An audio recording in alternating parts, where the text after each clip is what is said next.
खबरों का lunch box. नमस्कार, रेडियो मनी 9 पर आप सुन रहे हैं खबरों का लंच बॉक्स। मैं हूं अमन गुप्ता। सरकार ने लैपटॉप टैबलेट के आयात पर क्यों लगाया अंकुश? नई ई कॉमर्स नीति में क्या होगा और कितना महंगा होगा टमाटर, बताएंगे आपको। और इसके अलावा भी होंगी बिजनेस फाइनेंस से जुड़ी कई और खबरें। तो शुरू करते हैं खबरों का लंच बॉक्स। लैपटॉप, टैबलेट और पर्सनल कंप्यूटर खरीदने में अब आपको हो सकती है मुश्किल या चुकानी पड़ सकती है ज्यादा कीमत। दरअसल सरकार ने laptop, tablet, all in one personal computer, ultra small form factor computer और सर्वर के आयात पर लगा दी है रोक। सरकार का कहना है कि सुरक्षा कारणों से लगाई गई है ये रोक। देश में इंटरनेट का उपयोग बढ़ने से भारतीय नागरिकों को ऐसे परिवेश की है जरूरत जहां उनका डेटा ऐसी मशीनों में न पहुंचे जिनसे उन्हें हो सुरक्षा संबंधी जोखिम। इस समय चीन और दक्षिण कोरिया से सबसे ज्यादा आयात हो रहे हैं ऐसे सामान, और इससे जोखिम में पड़ सकती है संवेदनशील और व्यक्तिगत जानकारी। फास्टैग यूज करने में अगर आपको आ रही है कोई परेशानी तो अब उसका तत्काल होगा निराकरण। National highway authority of India यानी NHAI ने फास्टैग से जुड़ी शिकायतों के समाधान और रिचार्ज करने के लिए एक नया ऐप किया है लॉन्च। इसका नाम है राजमार्ग यात्रा। ये मोबाइल ऐप राष्ट्रीय राजमार्ग की जानकारी देने के साथ ही शिकायतों का भी करेगा शीघ्र समाधान। यूजर्स इस ऐप की मदद से अपना फास्टैग करवा सकेंगे रिचार्ज, मंथली पास कर सकेंगे हासिल। साथ ही फास्टैग से जुड़ी अन्य सभी बैंकिंग सुविधाओं तक पहुंच बनेगी आसान। अगर आप टमाटर के जल्द सस्ता होने की कर रहे हैं उम्मीद, तो आपके लिए है बुरी खबर। थोक व्यापारियों ने आने वाले दिनों में टमाटर का भाव 300 रुपए किलो तक पहुंचने की जताई है आशंका। टमाटर की आवक कम होने से बढ़ रहे हैं इसके थोक दाम। इसका खुदरा कीमतों पर भी देखा जा रहा है असर। भारी बारिश के कारण टमाटर उत्पादक क्षेत्रों में फसल हो गई है खराब। हिमाचल, कर्नाटक और महाराष्ट्र में इस समय खूब हो रही है बारिश। इस वजह से वहां से आने वाली सब्जियों में लग रहा है काफी वक्त।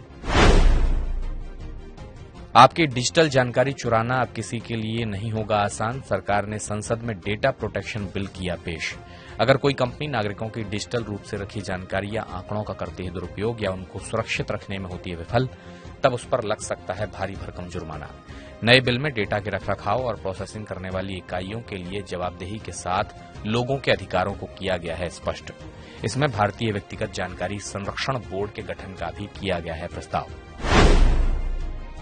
स्टेट बैंक ऑफ इंडिया और IDBI बैंक की सीमित अवधि वाली स्पेशल फिक्स्ड डिपॉजिट स्कीम के बंद होने की तारीख आ रही है नजदीक। दोनों ही बैंक स्पेशल स्कीम पर ग्राहकों को आकर्षक दर की कर रहे हैं पेशकश। SBI की अमृत कलश डिपॉजिट स्कीम और IDBI की अमृत महोत्सव स्कीम 15 अगस्त को हो जाएगी बंद। SBI की अमृत कलश FD की अवधि है 400 दिन, जबकि IDBI की अमृत महोत्सव स्कीम की अवधि है 375 दिन। ई कॉमर्स कारोबार में हो सकता है बड़ा बदलाव। सरकार अगले 2 हफ्तों में ई कॉमर्स के लिए नई नीति को कर सकती है पेश। इस नीति का लंबे समय से हो रहा है इंतजार। इसमें सभी के लिए open network for digital commerce यानी ONDC को सिंगल प्लेटफॉर्म के तौर पर बनाया जा सकता है अनिवार्य। अनुचित व्यापार प्रथाओं पर रोक लगाने के लिए इसमें हो सकते हैं कई प्रावधान। फ्लैश सेल पर लगाम लगाने के लिए भी इस नीति में कुछ कठोर नियम हो सकते हैं शामिल। अब मेट्रो में सफर करने वालों के लिए है एक अच्छी खबर। दिल्ली मेट्रो ने अपने पूरे नेटवर्क में टिकट वेंडिंग मशीन और टिकट काउंटर्स पर भुगतान के लिए UPI सुविधा को कर दिया है शुरू। इससे मेट्रो की टिकट सर्विस और बनेगी आसान और मेट्रो यात्रियों को मिलेगा डिजिटल और आसान यात्रा का अनुभव।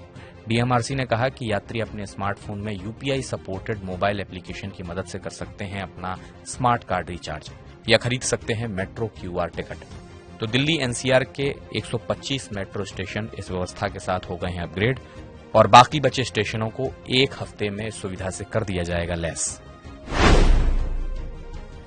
महंगा होने की वजह से इलेक्ट्रिक वाहन नहीं खरीद पाने वालों के लिए है अगली खबर। सरकार इलेक्ट्रिक वाहनों को बढ़ावा देने के लिए लेकर आएगी भुगतान सुरक्षा प्रणाली। इससे इलेक्ट्रिक वाहनों की कीमत कम करने की जाएगी कोशिश। इसके अलावा FAME 2 योजना के तहत मिलने वाली सब्सिडी रहेगी जारी।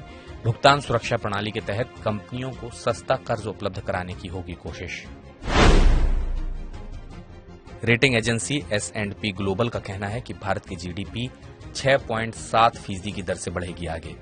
S&P ग्लोबल ने कहा कि अगले 7 सालों में भारत की GDP का आकार डबल होकर हो जाएगा 6.7 लाख करोड़ डॉलर। वित्त वर्ष 2022-23 में भारत की GDP थी 3.4 lakh crore dollar. S&P global ने यह भी कहा कि इन 7 सालों में भारत की प्रति व्यक्ति आय भी बढ़कर हो जाएगी करीब $4500। रिपोर्ट में कहा गया है कि महाराष्ट्र, तमिलनाडु, कर्नाटक और उत्तर प्रदेश अगले 1 दशक के दौरान तेजी से बढ़ेंगे आगे। तो खबरों के लंच बॉक्स में बस इतना ही। बिजनेस और पर्सनल फाइनेंस से जुड़ी हर अपडेट के लिए आप सुनते रहिए रेडियो मनी 9 और डाउनलोड कर लीजिए मनी 9 का मोबाइल ऐप। मैं हूं अमन गुप्ता, चलता हूं, नमस्कार। खबरों का लंच बॉक्स।